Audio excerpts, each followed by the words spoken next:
하나님을 예배하십시오. 다시 말합니다. 하나님을 예배하십시오. 하던 일을 잠시 멈추고 하나님을 경배하십시오. 단 한 번의 예배가 인생 문제를 해결합니다. 오늘 여러분의 예배가 이러한 예배가 되시기를 주님의 이름으로 축원드립니다. 2021년 1월 4일 나홀로 예배를 드리시겠습니다. 찬송가 303장입니다.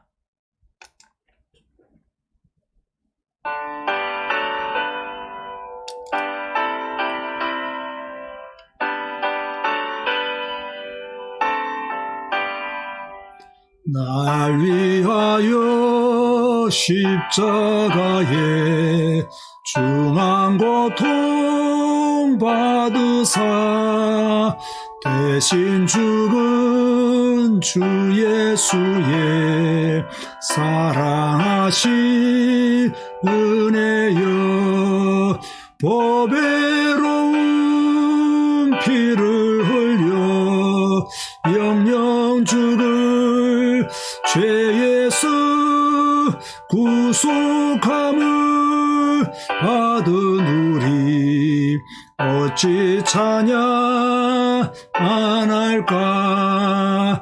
예수 안에 있는 우리 한량없이 즐겁고 주 성령의 위로함이 마음속에 차도다.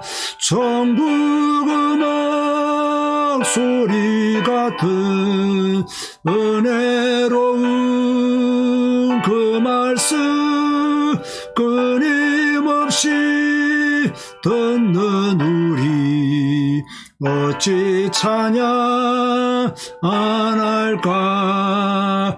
이 세상에 모진 풍파 쉬지 않고 불어도 주님 안에 보호받는 우리 마음 편하다. 늘 깨어서 기도하고 저 천국을 바라며 주님만을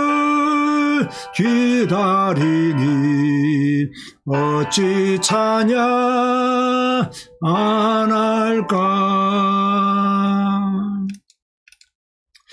하나님 감사합니다.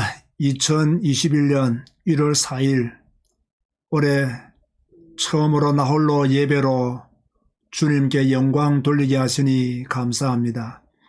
하나님의 크신 은혜가 올 한 해에도 넘쳐나게 하시고 우리는 예배하고 성경 읽고 그 말씀을 따라 살아갈 수 있는 믿음의 사람이 될 수 있도록 축복하여 주옵소서. 오직 예수 그리스도 그분 안에서 참 힘을 얻게 하시고 참 자유를 누리게 하여 주옵시고 어떤 문제도 복음 안에서 승리를 거둘 수 있도록 하나님이 은혜를 베풀어 주옵소서. 오늘도 예배하는 모든 심령 위에 하나님의 영으로 역사하여 주옵소서. 예수님의 이름으로 기도드리옵나이다. 아멘. 오늘 주시는 말씀은 로마서 14장 8절 말씀입니다. 이제 새로운 한 해가 시작되었습니다. 2021년 주제 선구로 저는 로마서 14장 8절 말씀을 붙잡았습니다. 우리가 살아도 주를 위하여 살고 죽어도 주를 위하여 죽나니 그러므로 사나 죽으나 우리가 주의 것이로다. 아멘. 질문을 합니다. 여러분은 지금까지 누구를 위해서 살았습니까? 주를 위해 살고 죽었습니까? 전 아무리 생각해 보아도 그렇게 살지 못한 것 같습니다. 그래서 2021년도에는 이 말씀을 붙잡고 한번 살아보려고 합니다. 왜 살아도 주를 위해 살고 죽어도 주를 위해 죽어야 합니까? 그리스도께서 우리를 대속하셨기 때문입니다. 허물과 죄로 죽었던 우리를 살리신 분이 주님이십니다. 세상 풍조를 따라 살던 우리를 건지신 분이 주님이십니다. 본질상 진노의 자녀였던 우리를 살리신 분이 누구시냐? 주님이십니다. 하나님이 우리에게 긍휼을 베풀어 주시사 그리스도와 함께 살도록 은혜를 베풀어 주셨습니다. 그렇다면 우리는 주님의 것으로 들어가야 합니다. 오늘부터 나는 주님의 것이다라는 자의식을 가지시기 바랍니다. 살아도 나는 주님의 것이고 죽어도 나는 주님의 것이다라는 생각을 가져야 합니다. 그러면 어떤 두려움과 공포도 이길 수 있습니다. 왜 우리가 그동안 주님을 위해 살지 못하고 죽지도 못했습니까? 주님을 주인으로 모시지 않았기 때문입니다. 10년을 교회 다녀도 주인이 바뀌지 않는 성도들이 많습니다. 참 많은 교육과 훈련을 받아도 주인이 안 바뀌는 그런 분들이 의외로 많이 있습니다. 아직도 자신이 주인인 성도들이 많이 있는 것이지요. 여러분 잘 들으시기 바랍니다. 예수님이 주인 되면 인생이 바뀝니다. 예수님이 주인 되면 기적은 일어납니다. 예수님이 주인 되면 물이 변하여 포도주가 됩니다. 내 욕심이 끌리기 때문에 내 욕심에 이끌려 내가 살기 때문에 주님을 위해 살지도 못하고 죽지도 못하고 있는 거예요. 야고보서 1장 14절에 오직 각 사람이 시험을 받는 것은 자기 욕심에 끌려 미혹됨이니라고 했습니다. 여러분, 여러분의 욕심에 끌리지 마십시오. 주님을 사랑하는 마음으로 여러분 자신을 가득 채우시기 바랍니다. 그러면 주를 위해서 살 수 있습니다. 왜 우리가 주를 위해서 살지 못하고 죽지 못하고 있습니까? 창세기 3장에서 아직 벗어나지 못했기 때문에 하와는 사탄과 가깝게 지냈습니다. 하나님의 음성을 듣지 않았고 사탄의 음성을 들었습니다. 너희가 결코 죽지 아니하리라는 이 말을 들은 것이 비극의 시작이었습니다. 하와는 선악과를 바라보았습니다. 바라보지 말아야 될 것을 바라보았습니다. 이런 상태로는 주를 위해서 살 수가 없습니다. 하와는 눈이 밝아지기를 원했습니다. 우리도 마찬가지입니다. 자꾸 눈이 밝아지기를 원합니다. 새로운 것을 보고 새로운 세계를 경험하고 새로운 것에 목말라 합니다. 이렇게 되면 주님을 위해 살지도 못하고 죽지도 못합니다. 주님을 위해 살고 죽기 위해서 무엇을 해야 됩니까? 내가 무엇을 할 때 최소한 주님을 위해 살고 주님을 위해서 죽을 수 있을까요? 첫째요, 계속 찬양하시기 바랍니다. 1년 365일 여러분의 입에서 찬송이 끊어지지 않도록 계속 찬양하시기 바랍니다. 이것이 우리의 영적 상태를 유지해주는 최고의 방법입니다.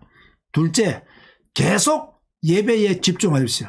공예배에 성공하고 개인 예배도 성공하십시오. 특별히 나 홀로 예배에 집중하십시오. 그러면 주를 위해 살고 주를 위해 죽을 수 있는 힘을 공급받을 수 있습니다. 셋째, 계속 성경 읽는 것 놓치지 마십시오. 올해는 삼독을 꼭 해야 합니다. 어렵지 않습니다. 성경 읽으면 성령 충만해집니다. 성경 읽으면 하나님이 우리를 치유하십니다. 성경 읽으면 하나님이 간섭하십니다. 절대 어렵지 않습니다. 삼독하는 올해가 되시기를 주님의 이름으로 축원드립니다. 넷째, 계속 기도하세요. 자기 욕심을 채우려고 기도하지 말고 그날 읽은 성경 말씀이 내게 성취되도록 기도하시기 바랍니다. 이게 말씀 기도입니다. 말씀 기도가 되어지면 주를 위해 살 수 있고 주를 위해 죽을 수 있는 힘을 공급받게 됩니다. 마지막 다섯 번째로 계속 전도 대상자를 찾으시기 바랍니다. 그러면 하나님은 분명히 여러분들에게 예비된 자, 작정된 자를 붙이실 것입니다. 전도하기 어려운 시대가 아닙니다. 하나님의 구원 역사는 지금도 계속됩니다. 그러므로 전도 대상자를 찾아 전도하는 올해가 되시기를 주님의 이름으로 축원드립니다. 결론 맺습니다. 2021년도에는 무슨 일이 있어도 주를 위해 살고 주를 위해 죽읍시다. 기뻐도 주를 위해 살고 슬퍼도 주를 위해 삽시다. 건강해도 주를 위해 살고 아파도 주를 위해 삽시다. 아멘 하시기 바랍니다. 살아도 성경 중심, 죽어도 성경 중심, 살아도 복음 중심, 죽어도 복음 중심, 살아도 전도 중심, 죽어도 전도 중심이 되어야 합니다. 마지막으로 오늘 본문을 자기 이름을 넣어서 한번 읽어보겠습니다. 윤성주는 살아도 주를 위하여 살고 죽어도 주를 위하여 죽나니 그러므로 사나 죽으나 윤성주는 주의 것이로다. 이 믿음으로 올 한 해 승리하시기를 주님 이름으로 축원드립니다. 기도하시겠습니다. 주님 감사합니다. 2021년 새해 첫 나홀로 예배를 주님 앞에 구별하여 드립니다. 특별히 살아도 주를 위해 살고 죽어도 주를 위하여 죽기 위해서 나홀로 예배를 드립니다. 우리는 살아도 주님의 것이요 죽어도 주님의 것임을 인정합니다. 이 의식을 놓치지 말게 하여 주옵시고 이런 정체성을 가지고 올 한 해 믿음의 승리를 거두는 하나님의 백성들이 되게 하여 주옵소서. 건강도 지켜주시고 경제의 복도 올 한 해 허락하여 주옵소서. 지금은 우리 주 예수 그리스도의 은혜와 하나님의 사랑과 성령님의 교통하심이 살아도 주를 위해 살고 죽어도 주를 위해 죽기를 다짐하는 주의 백성들 머리 위에 지금부터 영원까지 항상 함께 있을지어다. 아멘. 오늘 저녁 9시에는 2021년 첫 성경 읽기 방송이 생방송됩니다. 그때 다시 찾아뵙겠습니다. 감사합니다.